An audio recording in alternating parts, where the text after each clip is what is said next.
Do people think I am crabby or insecure or jealous? Do they think that I am easily pleased? Happy, contented? One way to tell would be to ask them. Another would be to watch how they interact with me. Christians spend a lot of time interacting with God, or at least attempting to. We may not be able to tell what is happening on God's side of the conversation, but we know a good deal about the human half. How humans attempt to approach, influence, or simply relate to God tells us about how they perceive Him. The writers of the Bible provide pages and pages of advice on how to relate to God. Consequently, we have information about how they perceived Him too.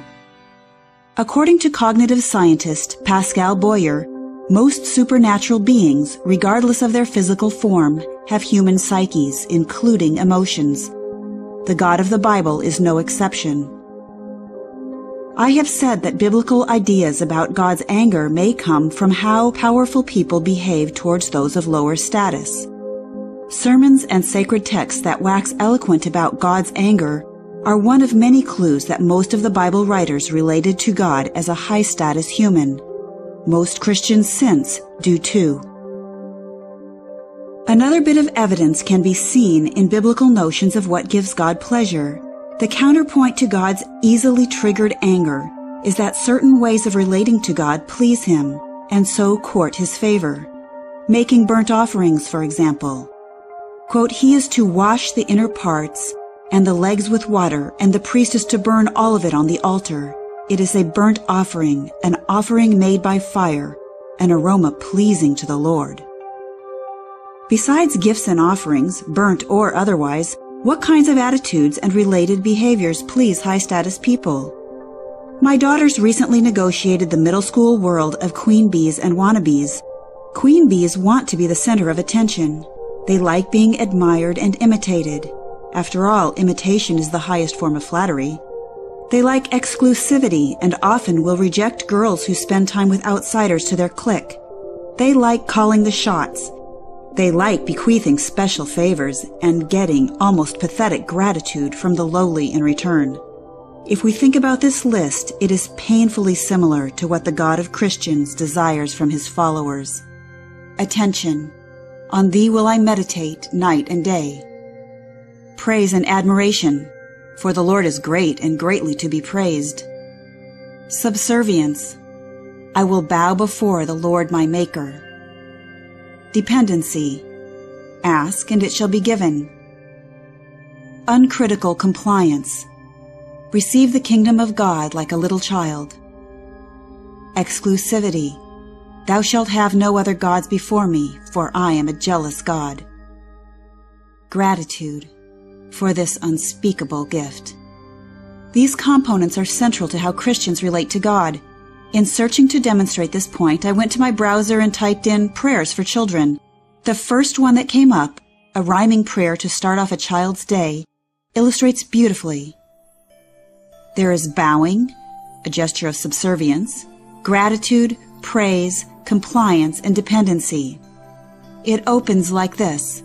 Lord, in the morning I start each day by taking a moment to bow and pray. I start with thanks and then give praise for all your kind and loving ways. And it ends like this. Hold my family in your hands as we follow your commands, and I will keep you close in sight until I crawl in bed at night. I would offer other examples, but the point I am making seems almost trivially true. What may not be so obvious is the hidden assumptions underneath this anthropomorphism. These submission displays are valued by powerful humans because our species developed under conditions of insufficiency. Inadequate food supplies, not enough high-quality mates for every man to have as many as he wants, limited fertile land, and so on. Dominance hierarchies appear in virtually all social animals that need to compete for resources, and submissive displays on the part of underlings allow this hierarchy to be established and maintained without physical violence. For example, weaker chickens duck and move away from food or off the most comfortable perch if their superiors in the pecking order arrive. In chimpanzees, a subordinate may crouch, hold out a hand, or squeak. Humans show submission through both words and behaviors, and these signals are so pervasive that actors are trained to incorporate hierarchy signals into every conversation. This is because acting and improvisation tend to fall flat unless social hierarchy is established among the characters. As social information specialists, we depend on each other, but we also compete with each other. And to minimize how much energy we spend competing, we establish hierarchies. Our desire to get as good a position as we can in the hierarchy makes us emotionally insecure. We are unsure of where we stand. Signals that other people will submit to us are reassuring.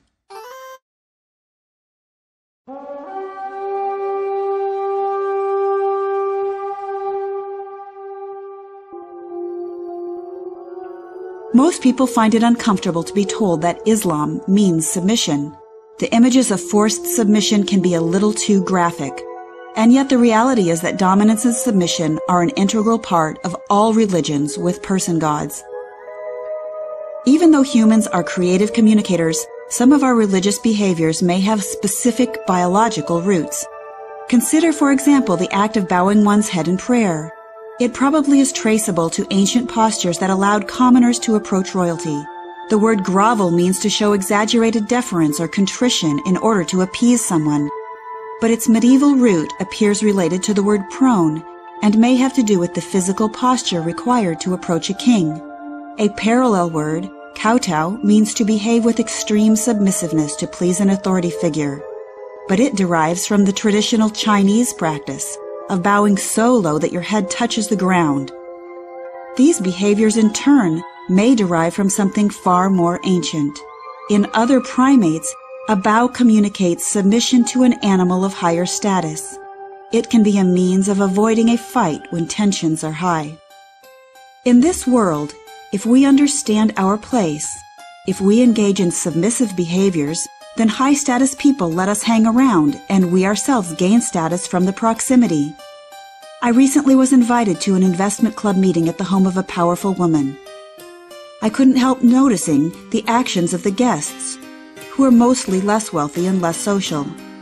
They expressed gratitude for the exclusive invitation. Praise for the catering was effusive. The words of the hostess got extra nodding. We all felt lucky to be a part of her circle. Christians gain status, at least in each other's eyes and in their own minds, because of proximity to God. I am not suggesting that Christians are particularly arrogant, because I don't believe this is true. I think simply that all of us are wired to orient ourselves according to social, hierarchical assumptions. They are inescapable, and to seek advantage within the hierarchy. I think also that these hierarchical relationships are mediated by emotions, and that we instinctively expect them in any being with a humanoid psyche. Since the Christian Bible describes a person God who relates to humans, it is inevitable that believers respond in this pattern. If the world were different, Christianity might center on release from desire or on ethical study or acts of compassion, as in some forms of Buddhism. It might focus on ahimsa or nonviolence, like Jainism.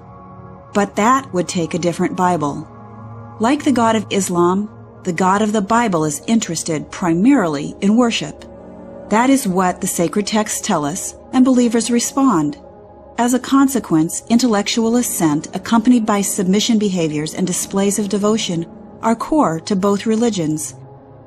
The way that believers interact with God, both in the Bible and in modern life, tells us who they think they are talking to. Unfortunately, our God concepts fall victim to what we know about big cheese humans. This means that God not only has emotions, but a lot of them aren't very nice.